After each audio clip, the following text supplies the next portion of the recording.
Kadang-kadang bila hati kita ini tak bersih, kita sebut Tuhan pun macam tak mau saya. Malam ni kita try tengok diri kita. Dan bangkit pukul 5 pagi, duduk atas sejadah. Tak mau zikir panjang-panjang. Kita sebut apa? Ya Allah, Ya Allah, Ya Allah, Ya Allah. Kita rasa apa?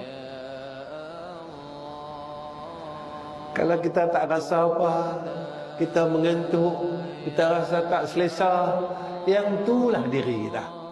Tapi saat pukul 5 pagi itu, kita sebut nama tu. Ya Allah,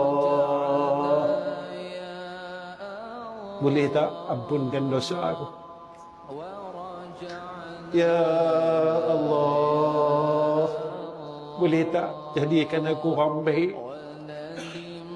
Ya Allah, boleh tak pimpin hidup aku ni pada jalan yang kau redha? Ya Allah, boleh tak jadikan aku ni orang yang takkan lupakan kau, Ya Allah. Dan saat kita sebut nama tu, hati kita mula merasakan sesuatu dalam diri kita. Maka saat itulah bermulanya kita mula bersih pada sisi Tuhan.